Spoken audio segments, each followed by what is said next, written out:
quero ler com vocês a palavra de Deus, que se encontra no livro do profeta Isaías, capítulo 8, versículo 20.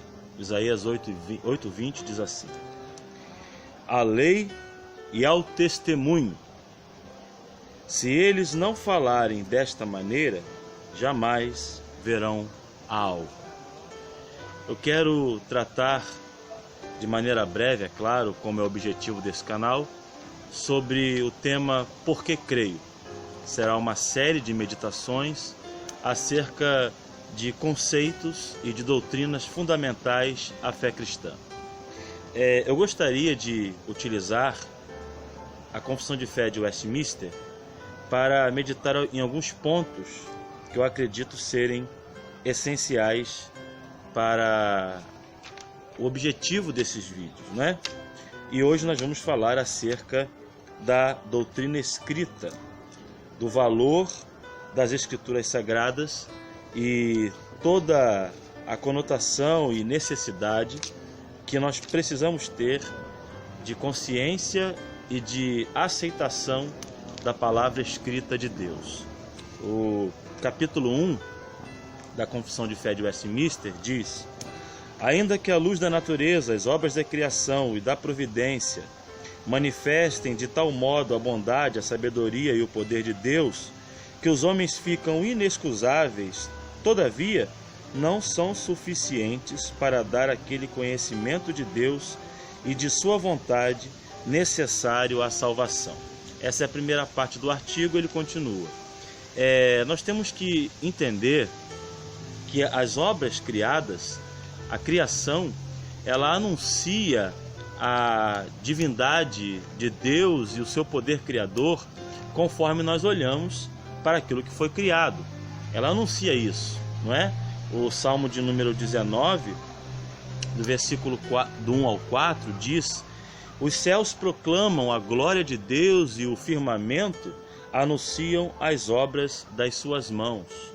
Quando Paulo vai falar acerca da perversão dos homens em Romanos capítulo 1, versículo 32, olha o que Paulo vai dizer: ora, conhecendo eles a sentença de Deus de que são passíveis de morte os que tais coisas praticam, não somente as fazem, mas também aprovam os que assim procedem. Versículo 1 do capítulo 2 da carta aos Romanos. Portanto, és indesculpável, ó homem, quando julgas quem quer que sejas, porque no que julgas a outro, a ti mesmo te condenas, pois pratica as próprias obras que condenam.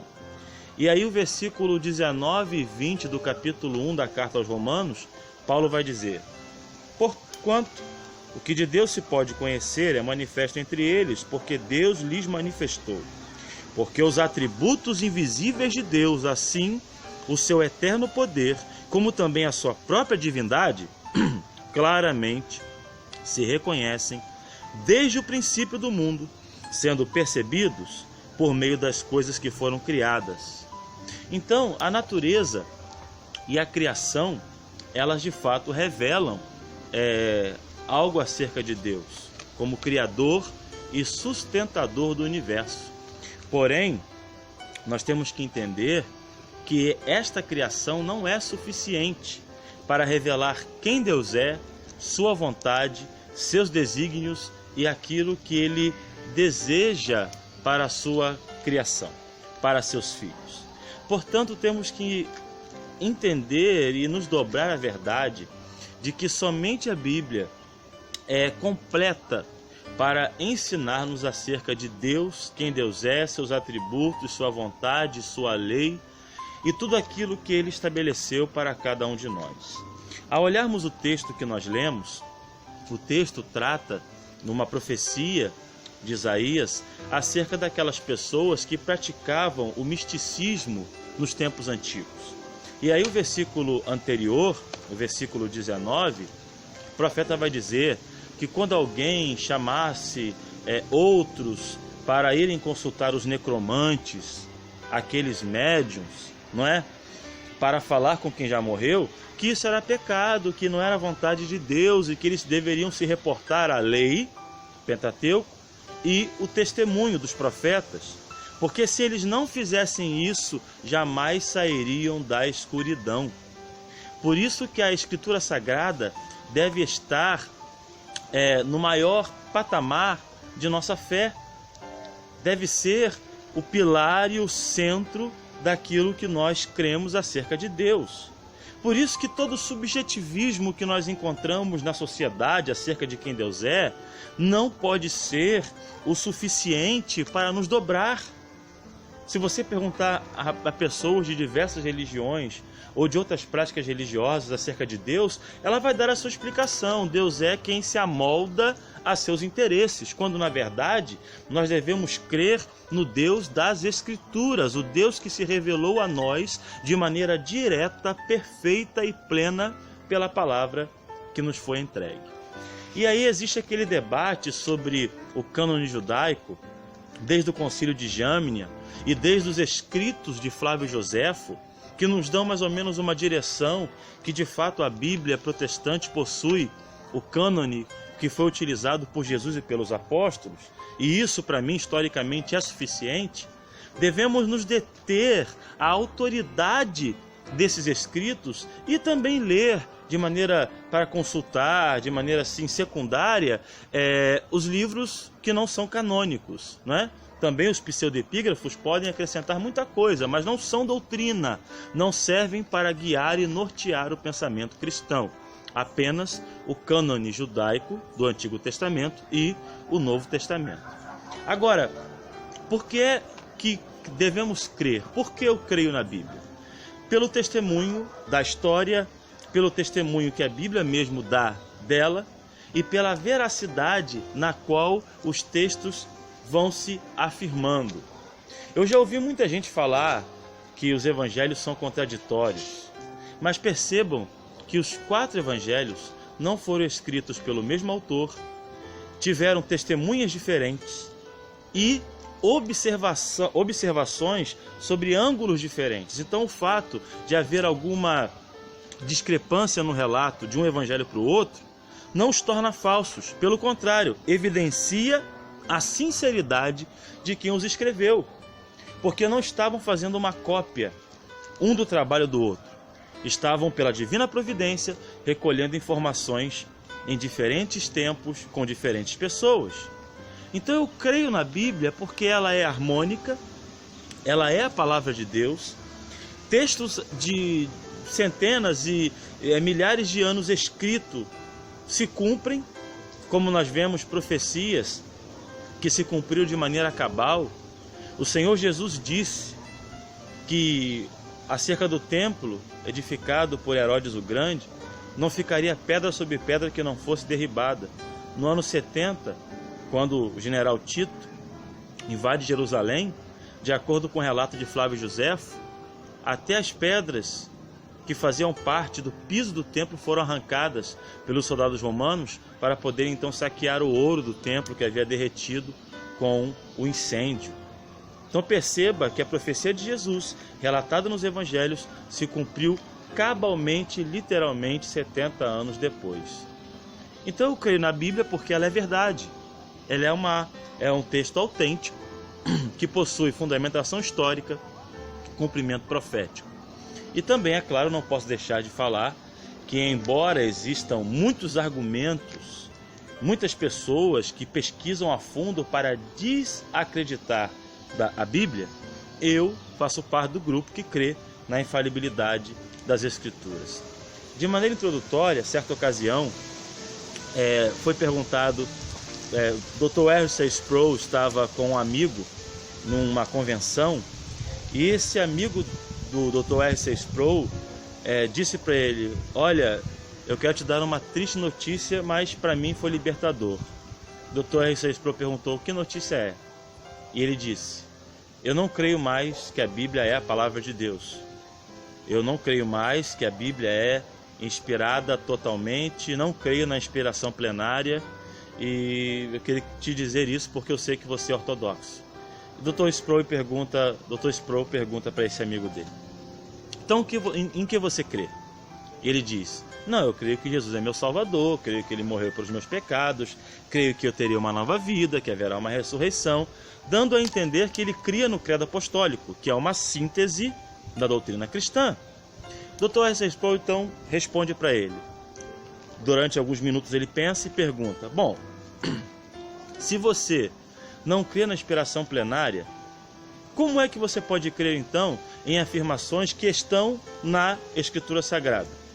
Se uma parte da Escritura não é inspirada, o que te garante que as outras partes são inspiradas? Aí está o grande, na minha opinião, o grande paradoxo, a grande confusão da teologia liberal. Porque se eu descreio na inspiração plenária das Escrituras e põe em dúvida alguns textos, o que me garante que os outros são divinamente inspirados? E aí nós temos que ir para a Bíblia agora para entender por que eu e você devemos crer no que a Bíblia diz. Bom, em primeiro lugar, como já disse, o profeta Isaías disse que quem não fosse à lei e ao testemunho permaneceria nas trevas. Mas eu devo crer na Bíblia porque a Bíblia, ela, tanto profeticamente como de maneira biográfica e registrando os acontecimentos posteriores à morte e ressurreição de Jesus, confirmam quem Cristo é e a sua obra redentora. Lucas capítulo 24, versículo 27 e versículo 44. Olha o que diz o texto. E começando por Moisés, discorrendo por todos os profetas, expunha-lhes o que a seu respeito constava em todas as Escrituras. Verso 44. A seguir Jesus lhes disse: são estas as palavras que eu vos falei estando ainda convosco. Importava que se cumprisse tudo o que de mim está escrito na lei de Moisés, nos profetas e nos salmos. Aqui você encontra Pentateuco, encontra os escritos proféticos e os escritos poéticos. Portanto, a Escritura no Antigo Testamento falava profeticamente acerca de Cristo, por isso eu creio nas Escrituras. Um outro texto que é muito interessante, e nós temos que observá-lo, é o texto de Romanos capítulo 15, versículo 4. Por que eu creio nas Escrituras? Versículo 4 do capítulo 15 da carta aos Romanos.